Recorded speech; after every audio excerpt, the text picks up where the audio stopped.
Hello everyone, welcome back to my YouTube channel. तो आप लोग ये देख सकते हो क्लास 12th हिंदी का पेपर है। और ये देखो, आपको जो पेपर है वो आपका जो त्रैमासिक परीक्षा का पेपर आएगा, मतलब उसके लिए बहुत ज़्यादा इंपॉर्टेंट होने वाला है। तो आप लोग इसको ज़रूर कर लेना। जितने भी मैं आपको इसमें क्वेश्चन बता रही हूँ इनको सभी को कर लेना, जितने भी अथवा वाले हैं, ठीक है, विदाउट अथवा वाले हैं, तो सभी को अच्छे से कर लेना, क्योंकि इनमें से आपको क्वेश्चन देखने को मिल जाएंगे। तो देखो, आपका पेपर जो आएगा वो 80 नंबर का आता है, ठीक है। समय आपको 3 घंटे का मिलेगा। ये सिर्फ आपके प्रैक्टिस के लिए है और इम्पॉर्टेंट है, तो इसीलिए आपके टेस्ट जैसा हो जाएगा। अगर आपको आ रहा है तो अपने आंसर आप लोग बताना कमेंट में, ठीक है। सबसे पहले सही विकल्प का चयन कीजिए, जो कि 6 नंबर में पूछा गया है। तो फिर गोरखपुरी के अनुसार घुटने में लेकर माँ बच्चों को क्या करती थी? तो क्या करती थी? कपड़े पहनाती थी, ठीक है। जिसको क्या हो जाएगा? ऑप्शन नंबर सा। कौन सा रस हमारे मन में उत्साह का संचार करता है? तो कौन सा रस हमारे मन में उत्साह का संचार करता है? तो वो करता है वीर रस, ठीक है। उसके बाद है भक्तिन पाठ के रचनाकार हैं। तो भक्तिन पाठ के जो रचनाकार है वो कौन है? महादेवी वर्मा जी हैं, ठीक है। उसके बाद नेक्स्ट क्वेश्चन है, अपने मरे बिना स्वर्ग नहीं दिखता का अर्थ है। तो इसका क्या अर्थ है? स्वप्न प्रयत्न करने पर ही काम बनता है, ऑप्शन नंबर आ। उसके बाद है नेक्स्ट, मराठी भाषा में लिखी जूझ कहानी का हिंदी अनुवाद किसने किया? तो किसने किया था? ओम थानवी ने किया था। ये क्वेश्चन मैं आपको बता रही हूँ, त्रैमासिक परीक्षा के साथ साथ आपके अर्धवार्षिक, प्री बोर्ड और बोर्ड एग्जाम सभी के लिए ही इंपॉर्टेंट है। तो आप लोगों को ये अच्छे से कर लेना है, ठीक है। रेडियो नाटक में निम्न में से क्या अनिवार्य है? तो क्या अनिवार्य है? संवाद, ठीक है। उसके बाद आती है आपकी रिक्त स्थान की पूर्ति कीजिए। ये रिक्त स्थान की पूर्ति आप लोग देख सकते हो। फर्स्ट क्वेश्चन है, लिपा हुआ चौका अभी टट पड़ा है। कैसा पड़ा है? गीला पड़ा है, ठीक है। उसके बाद जिन छंदों में, देखो आपको फिल इन द ब्लैंक्स में ऑप्शन दिए रहेंगे, ठीक है। 2 ऑप्शन दिए रहेंगे, तो उनमें से आप कर सकते हो 2 या 3, इस तरीके से ऑप्शन देते हैं। जिन छंदों में वर्णों की गणना की जाती है उसे क्या कहते हैं? उसे वर्णिक छंद कहते हैं, ठीक है। मात्रा की गणना की जाती है उसे मात्रिक छंद। तो कैसे क्वेश्चन बन जाए, आप कर लोगे। पहलवान की ढोलक पाठ की विद्या है। तो क्या है? कहानी है, व्यंग्य। तो क्या है? ये कहानी है। उसके बाद हलदार साहब अब नहीं समझ पाए वाक्य में है। तो क्या है? निपात शब्द है, ठीक है। निपात शब्द क्या होते हैं, ये भी मतलब आपका क्वेश्चन बनता है। निपात शब्द की परिभाषा आपको आनी चाहिए, तकनीकी निपात, ठीक है। क्षेत्रीय शब्द ये इंपॉर्टेंट होते हैं, इनमें से एक ना एक क्वेश्चन बनता ही बनता है। उसके बाद लेखक आनंद यादव की माँ धूप में डर थाप रही थी। तो क्या थाप रही थी? लेखक आनंद यादव की माँ कंडे थाप रही थी। उसके बाद मुद्रण की शुरुआत डर में हुई थी। तो मुद्रण की जो शुरुआत जो हुई थी वो चीन से हुई थी, ठीक है। उसके बाद अपन देखते हैं नेक्स्ट, सत्य। तो इधर से आ जाती है आपकी सत्य, ठीक है। तो ये सत्य है आपके 6 सत्य है। आप लोग इसका स्क्रीनशॉट ले लीजिए, ठीक है। उसके बाद है आपकी सही जोड़ियाँ, तो इनका भी आप लोग स्क्रीनशॉट ले लीजिए, ये सभी इंपॉर्टेंट है। उसके बाद आपके एक शब्द में उत्तर आते हैं, तो इनका भी आप लोग स्क्रीनशॉट ले लो, ठीक है। साथ ये जो एक वाक्य में उत्तर है, ये सभी इंपॉर्टेंट है। दूरदर्शन वाले कैमरे के सामने बैठे पाइस के बारे में प्रश्न क्या पूछ रहे थे ये बताना है आपको। विस्तृत क्लेवर वाले काव्य को क्या कहते हैं, ठीक है। शेर के बच्चे का असल नाम क्या था? अनासक्त का क्या अर्थ होता है? तो ये सभी क्वेश्चंस का स्क्रीनशॉट ले लो, बहुत ही ज़्यादा इंपॉर्टेंट है। उसके बाद अपने आते हैं मोस्ट इंपॉर्टेंट क्वेश्चन, 2 अंक के प्रश्न। सबसे पहले अपन देखते हैं 2 अंक के प्रश्न। फर्स्ट क्वेश्चन है, कवि हरिवंश राय बच्चन को यह वास्तविक संसार क्यों अच्छा नहीं लगता? उसके बाद है, दिशाओं को मृदंग की तरह बजाने से क्या तात्पर्य है? दोनों ही क्वेश्चन बहुत ज़्यादा इंपॉर्टेंट है। नई कविता की 2 कवि एवं उनके की रचना का नाम लिखिए, अथवा में प्रकृतिवाद 2 कवियों की उनके की रचना के नाम।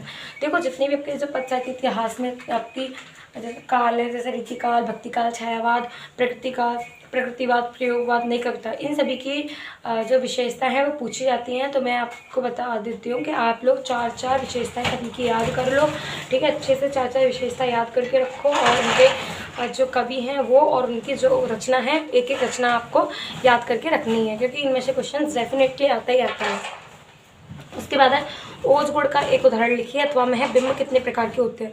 देखो, बिंब का जो टॉपिक है ये बहुत ज़्यादा इंपॉर्टेंट है, तो ये आपको अच्छे से पूरा कवर करना है, क्योंकि कैसे क्वेश्चन बन सकता है।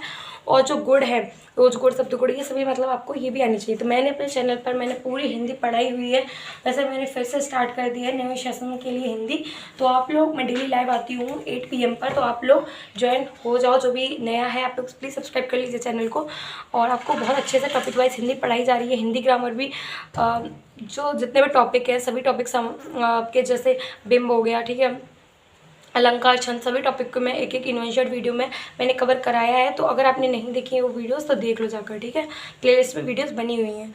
उसके बाद विरोधाभास अलंकार की परिभाषा उदाहरण सहित लिखी है, ठीक है। तो अलंकार से रिलेटेड भी क्वेश्चन आता ही आता है, और उसके अथवा में आपको छंद से रिलेटेड एक क्वेश्चन मिलेगा, ठीक है। तो सोटा छंद की कितनी मात्राएं होती है उधर से समझाइए।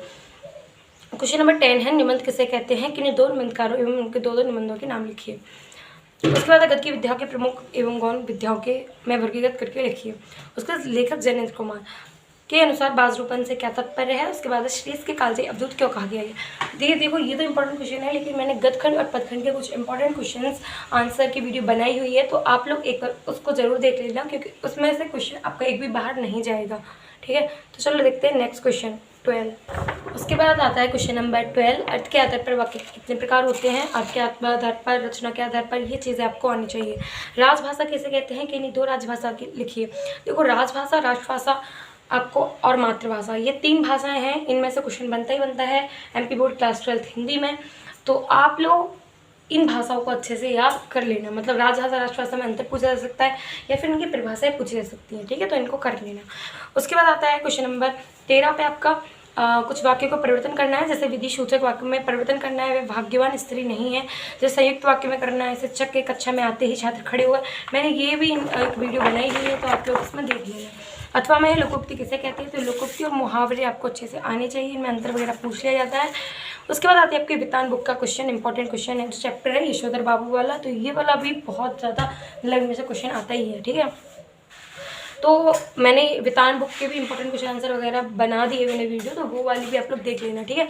मैंने वैसे हिंदी के सभी जितने भी इंपॉर्टेंट वगैरह मैंने बहुत ज़्यादा वीडियो बनाई है, बहुत सारी मेरे चैनल पर। अधिकतर आपको हिंदी की क्लासेस मिलेंगी, हिंदी और इंग्लिश क्लास 12th 10th दोनों की ही, तो आप लोग कर लेना, ठीक है। उसके बाद आपका जो आता है जूझ कहानी के आधार पर आपको कौन कौन से जीवन मूल्य ग्रहण करने की प्रेरणा मिलती है। तो ये 2 नंबर में क्वेश्चन इंपॉर्टेंट है। उसके बाद कहानी लेखन में कोई 2 उद्देश्य लिखिए।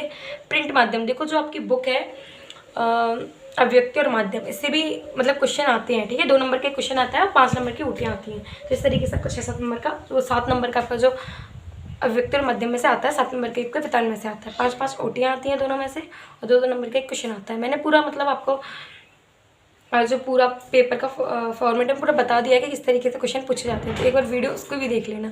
उसके बाद आपके कवि परिचय, लेखक परिचय आते हैं, ठीक है। 3-3 नंबर में दोनों पूछे जाते हैं। मैंने ट्रिक के साथ इंपॉर्टेंट लेखक परिचय, कवि परिचय बताया है कि किस तरीके से करते हैं, ठीक है। तो इसमें आपके रघुवीर शाह, हरवंश राय बच्चन जी दोनों ही इंपॉर्टेंट है, और लेखक परिचय में आपके हरित प्रसाद द्विवेदी, धर्मवीर भारती दोनों ही इंपॉर्टेंट है। जो आपके लेखक परिचय होते हैं उसमें 2 रचनाएं, भाषा शैली, साहित्य में स्थान पूछा जाता है, और कवि परिचय में आपके 2 रचनाएं, भाव पक्ष और कला पक्ष पूछा जाता है। उसके बाद शासन से पढ़ के 3 विशेषताएं लिखनी है, और अथवा में आपका विज्ञापन पूछा, संवाद, विज्ञापन कुछ भी आ सकता है, अनुच्छेद लेखन, तो इनमें से क्वेश्चन आता है 3 नंबर में, ठीक है। उसके बाद देखते हैं अपन क्वेश्चन नंबर 19, निम्नलिखित अपठित गद्यांश अथवा काव्यांश को पढ़कर नीचे लिखे प्रश्नों के उत्तर लिखिए। 3 नंबर में ये पूछा जाएगा। तो सबसे पहले अपना काव्यांश है, फिर उसके बाद गद्यांश, मतलब दोनों में से कोई एक कर सकते हो आप, ठीक है, जो आपको ईजी लगे। उसके बाद ये आप लोग पूरा देख लो। जैसे आपका काव्यांश, फिर आपके संदर्भ प्रसंग व्याख्याएं आती हैं 4 नंबर में, गद और पद दोनों की आती हैं। तो जो पद में सबसे पहले पद का देखते हैं, तो दोनों ही इंपॉर्टेंट है, अथवा वाली और विथआउट अथवा वाली, तो आप लोग दोनों को कर लेना। दूध कहो, अवधूत कहो, राजदूत कहो, जोल्हा कहो, ये वाली ये इंपॉर्टेंट है, ठीक है, ज़्यादा। ये वाली भी इंपॉर्टेंट है, उसे पाने की कोशिश में भाषा को उल्टा पलटा ये वाला कर लेना। उसके बाद अपने आती है गद्यांश की संदर्भ प्रसंग व्याख्या। मैंने संदर्भ प्रसंग व्याख्या को लिखने की भी तरीका बताया कि किस तरीके से आप लोग बोर्ड एग्जाम में लिखो जिससे आपको पूरे के पूरे नंबर मिले। तो ये जो संदर्भ प्रसंग व्याख्या आप लोग देख रहे हो ये इंपॉर्टेंट है, इसको कर लेना। उसके बाद आता है आपका क्वेश्चन नंबर 22 पर आपका शिकायत, मतलब जो पत्र आता है, ठीक है, लेटर आता है, इनफॉर्मल, फॉर्मल लेटर, औपचारिक अनौपचारिक पत्र। तो दोनों का ही लिखने का फॉर्मेट होता है अलग अलग, ठीक है। तो मैंने फॉर्मेट की वीडियो बनाई है, क्योंकि किसी का भी पूछ लिया जाए लेटर वगैरह तो आप इजीली कर सको। बस आपको फॉर्मेट अच्छे से आना चाहिए कि औपचारिक पत्र को किस तरीके से लिखते हैं, अनौपचारिक पत्र को किस तरीके से लिखा जाता है। तो जो इंपॉर्टेंट है, आपके नगर पालिका अध्यक्ष को आपके बोर्ड की नियमित साफ सफाई न होने के संबंध में शिकायती पत्र लिखिए। अथवा में है आपका अपने मामा जी को गाँव से वापस आने पर गाँव की अपनी मधुर स्मृतियों के बारे में एक पत्र लिखना है। उसके बाद क्वेश्चन नंबर 23 में आता है आपका निबंध, ठीक है, जो कि आपकी रूपरेखा सहित लिखना है। रूपरेखा आपकी 2 नंबर में आती है, ठीक है। तो 2 नंबर की आपकी रूपरेखा होती है। रूपरेखा लिखने का तरीका आपका अच्छा होना चाहिए। उसके बाद तो पूरा बनाएंगे, ठीक है। 4 नंबर आपका निबंध पूछा जाएगा। तो ये था आपका हिंदी का पेपर, इसी तरीके से आएगा। और भी आपको वीडियोस चाहिए त्रैमासिक परीक्षा के लिए, English, math, biology, physics, chemistry, ठीक है, तो मैं सभी की वीडियोस बना दूंगी, ठीक है। बस आप लोग कमेंट करो कि आपको किसकी वीडियोस और चाहिए। और क्लास 10th, 9th, 11th सभी की मैं वीडियोस 1-2 दिन में अपलोड कर दूंगी, ठीक है। तो जो भी नया है please subscribe channel, like this video के फ्रेंड्स। Thank you.